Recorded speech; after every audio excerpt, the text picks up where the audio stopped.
നമസ്കാരം. മാനുഷിക മൂല്യങ്ങൾ തകർന്ന ഇടങ്ങളിൽ ക്രിസ്തുവിശ്വാസത്തിന്റെ ഉപദേശ സത്യങ്ങൾ പ്രോജ്വലിക്കേണ്ടതിന് ആവശ്യമായ ഘടകമാണ്. അകവും പുറവും അഥവാ വിശ്വാസഗോളവും അതിനതിർവരമ്പിനപ്പുറവും ഒരുപോലെ തകർച്ചയുടെ അനിഷ്ടങ്ങൾ നെടിച്ചു കാണുമ്പോൾ ക്രൈസ്തവ ജനത എവിടെയാണ് ഉണരേണ്ടത്, എവിടെയാണ് ഉയർക്കേണ്ടത്, എവിടെയാണ് മൂല്യാധിഷ്ഠിത തത്വങ്ങൾ പ്രചരിപ്പിക്കുകയും ആരംഭിക്കുകയും ചെയ്യേണ്ടത്? സാമൂഹിക പ്രതിബദ്ധതയുള്ളതും അർപ്പണ മനോഭാവവും കർമ്മോത്സുകതയുമുള്ളതുമായ ഒരു തലമുറയെ വാർത്തെടുക്കുവാൻ പെന്തക്കോസ്ത് സമൂഹത്തിന് ഉത്തരവാദിത്വമുണ്ട്. ഉത്സുകരായ യുവജനങ്ങളുടെ അപക്വമായ സ്വഭാവ വൈകൃതങ്ങൾ പെന്തക്കോസ്തിലെ ഒരു വെല്ലുവിളി തന്നെയാണ്. കർമ്മശേഷി ഉള്ളവരുടെ വർധനവിനായി എന്ത് ചെയ്യുവാൻ കഴിയും? പ്രതിബദ്ധതയുള്ള യുവത്വത്തെ വാർത്തെടുക്കുവാനുള്ള നടപടികൾ ത്വരിതമായി സ്വീകരിക്കുക. അർപ്പണ മനോഭാവം, ആത്മാർത്ഥത, തീഷ്ണത, ആത്മീയ ഔന്നിത്യം, പ്രതികരണശേഷി വർധനവ്, കരുത്തരാകുവാനുള്ള ആർജവത്വം, അനുനയനശേഷി, സംഘടിത മനോഭാവം തുടങ്ങിയവ ഊർജിതപ്പെടുത്തുകയും പരമാവധി പ്രയോജനപ്പെടുത്തുകയും ചെയ്യുക. ഇടിഞ്ഞു കിടക്കുന്ന മതിലുകളെയും നഷ്ടങ്ങളെയും തിരിച്ചറിഞ്ഞ് പുതുപണിയലുകൾക്കായുള്ള ആർജവത്വം നേടിയെടുക്കുക. കാലയവനികളുടെ തിരശീല വീഴും മുമ്പ് ഉയർത്തിപ്പിടിക്കേണ്ട വചനസത്യങ്ങൾ പ്രാധാന്യം കൊടുക്കുക. നഷ്ടപ്പെട്ടു പോയ ആത്മീക ഭൗതിക നന്മകൾ വീണ്ടെടുക്കുക. ആത്മീയ ഫലങ്ങളുടെ കൊഴിഞ്ഞുപോക്കലുകൾക്ക് നിദാനമായ വസ്തുതകൾ കണ്ടെത്തുക. നശിച്ചു പോകുന്ന ആത്മാക്കളുടെ നിലവിളി കർണപുടങ്ങളിൽ അലയടിക്കുമ്പോൾ അതിനെ തിരസ്കരിക്കാതിരിക്കുക. ഉണർവിന്റെ അഗ്നിജ്വാലകൾക്ക് പങ്കാളിയായി തീരുക. കുന്നോളം ഉയർന്നു നിൽക്കുന്ന രിപുവിന്റെ വൈൻ ഗർജനത്തെ നിഷ്ഫലമാക്കാനുള്ള ആത്മബലം പ്രാപിക്കുക. ആത്മീയ തലത്തിലുള്ള ഉയർച്ചാ നടപടികൾ സ്വീകരിക്കുന്നതിനോടൊപ്പം തന്നെ യുവതലമുറയെ സാമൂഹിക പ്രയോജനമുള്ള വിവിധ വിഷയങ്ങൾക്കായി കർമ്മോത്സുകരാക്കുവാൻ പ്രോത്സാഹിപ്പിക്കുക. സമൂഹത്തിലേക്ക് ഇറങ്ങിച്ചെന്ന് പൊതുജന നന്മയ്ക്കായി പ്രവർത്തിപ്പിക്കുവാൻ പരിശീലിക്കുക.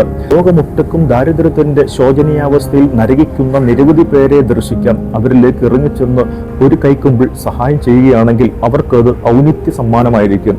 ദാരിദ്ര്യ നിർമ്മാർജ്ജന സഹായം പ്രഖ്യാപിക്കുകയും അകമഴിഞ്ഞ് പ്രവർത്തിക്കുകയും മറ്റുള്ളവരെ പ്രോത്സാഹിപ്പിക്കുകയും ചെയ്യുക. സാമൂഹിക തിന്മയുടെ പരമപ്രധാനമായ ലഹരിയെ തുടച്ചു നീക്കുന്നതിൽ പങ്കാളിയാകുക. പൊതുജനങ്ങളിലേക്ക് ഇറങ്ങിച്ചെന്ന് അവബോധ പാഠങ്ങൾ നൽകുക. യുവജനങ്ങളിലേക്ക് ഇറങ്ങിച്ചെന്ന് ചർച്ചായോഗങ്ങൾ സംഘടിപ്പിക്കുക. സാമൂഹിക പ്രതിബദ്ധതയെക്കുറിച്ച് കൂടുതൽ ബോധവാന്മാരാക്കുക. പ്രകൃതി ദുരന്തമുഖങ്ങളിൽ കൂടുതൽ സഹായവും രക്ഷയുമേകാനായി പരിശീലിപ്പിക്കുക. ദുരിതബാധിതർക്ക് കൂടുതൽ സഹായം എത്തിക്കുവാനായി പ്രയത്നിക്കുക.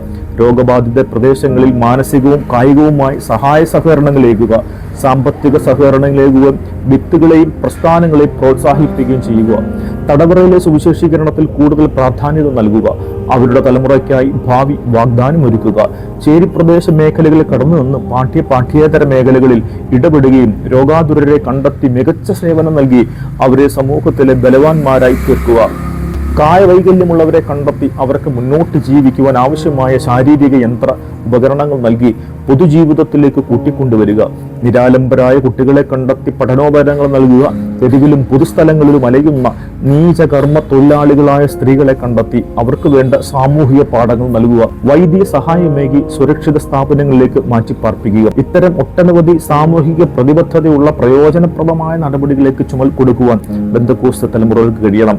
സാമൂഹിക നീതി ഉറപ്പാക്കുവാൻ വേണ്ടിയുള്ള തിന്മക്കെതിരെ പോരാട്ടത്തിന്റെ കൂടെ ആത്മബലവും ഏകിയാൽ ഗുണമുള്ള തലമുറകളെ കൈവരിക്കുവാൻ സാധിക്കും.